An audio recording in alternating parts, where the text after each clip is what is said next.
good morning. Annyeonghaseyo mga kachinggo. Dahil wala tayong ngayong pasok, holiday dito sa Korea. So mag-long run tayo ngayon. Subukan natin mag-long run. Pupuntahan ko yung K-Water. Mula dito sa company ay siguro nasa 15 kilometers. So balikan nyo nasa 30. Pero subukan natin kung kakayanin. Yan pala yung pupuntahan ko, yung K-Water. Nakikita nyo yung tower, tapos may nakailaw na pula. Yan tayo pupunta. So yan, K-Water, 11.9 kilometers na lang. Tara.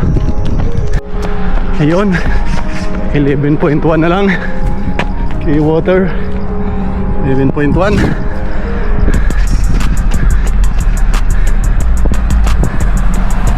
Medyo mahaba-haba pa to. Lakbayin, takbuhin, tapos umaambon pa. Maganda yung weather dahil makulimlim at malamig-lamig yung hangin. Kaya hindi agad tayo mapapagod. Yun, 10.9 na lang.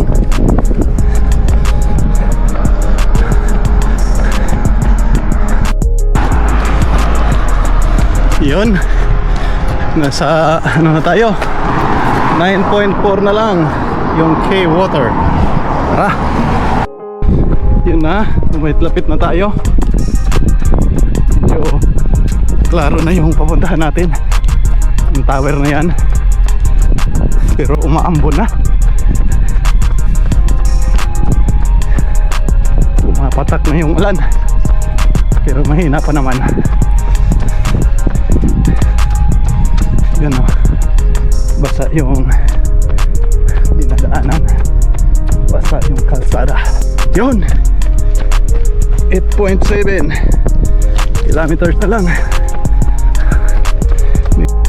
Yun, medyo lumakas-lakas na yung ulan.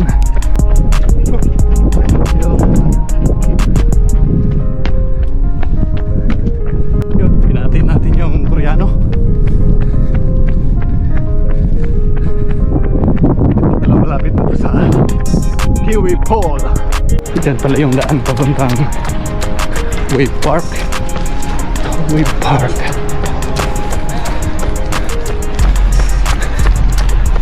Nakaraan tayo, nag-jogging tayo, diyan tayo pumasok.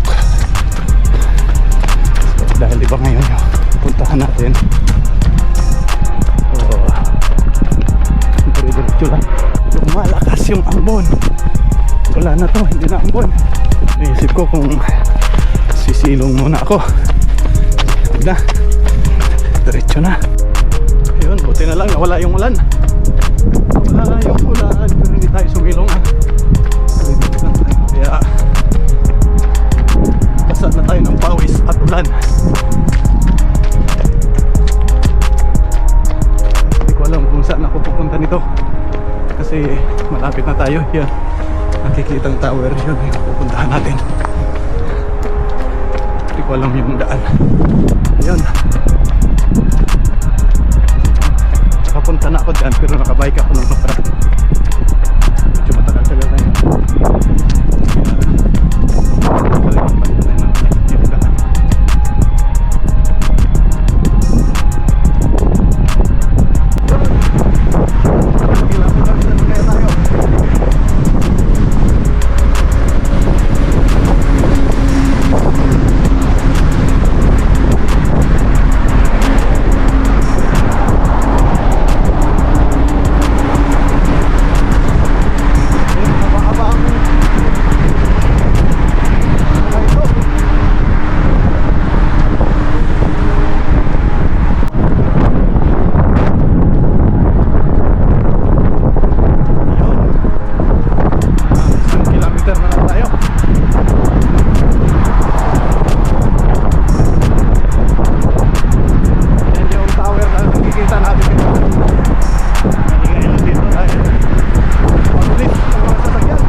makikita natin tower doon sa malayo.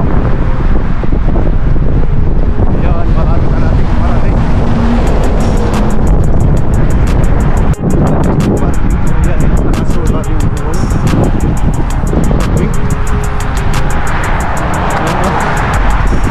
Solar panel yung buong. Tawid tayo doon para picture kanila, pero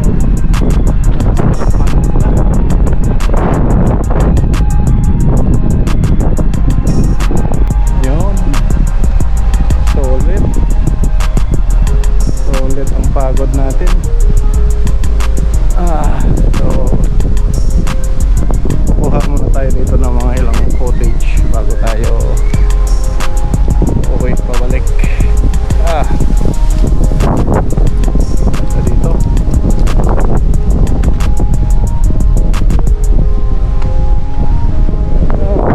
yun ang tower na nakikita natin doon.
Malampasan tong mahabang tulay. Higit kalahati na tayo. Yun, pabalik natin yun.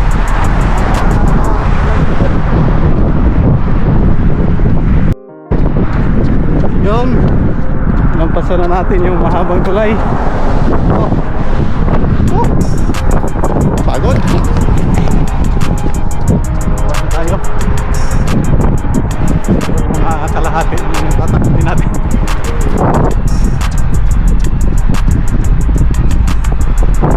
Exit na tayo sa tulay. Exit na tayo sa expressway. So dito na tayo sa gitna na siguro to. Kasi yun yung tower na pinuntahan natin kanina, yung K-Water. Yan naman yung may mga crane na building, yung kulay brown na yan. Malapit tayo dyan uwi.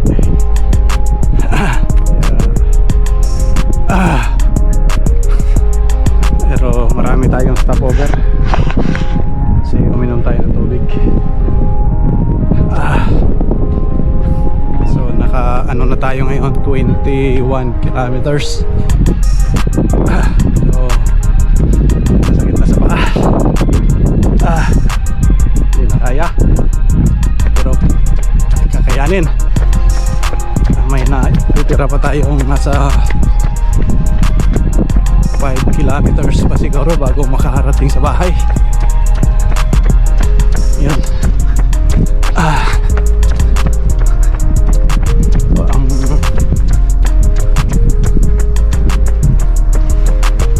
Challenging to guys.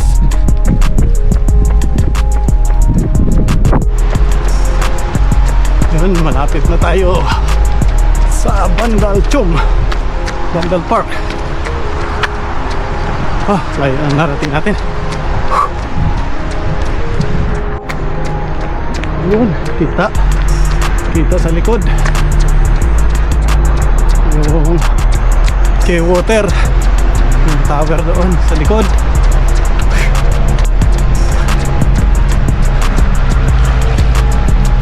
Tingnan natin kung naka ilang kilometers tayo. Hindi pa pala kaya. Kaya ang papunta doon, wala diretso.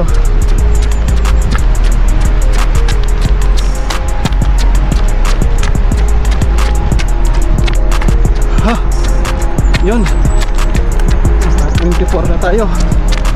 Sasakto ko lang 25. Yan, naka 25 kilometers tayo. Running time 3 hours and 3 minutes. So ang pacing natin average 7:19. 25. Gusto ko sanang 8:30 kaso di na kaya. Next time na lang natin i-challenge yan. So at least naka 25 km tayo ngayon.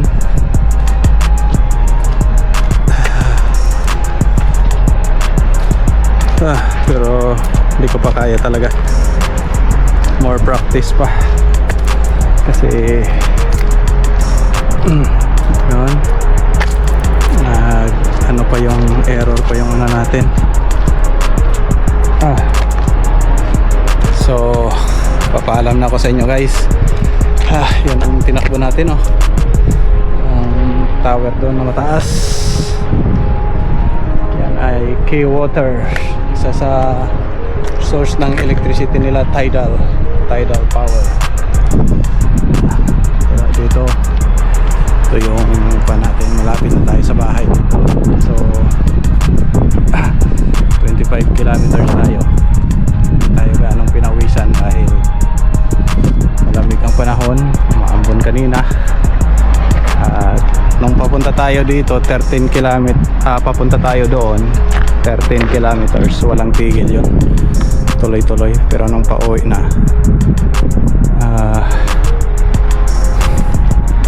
medyo napagod tayo,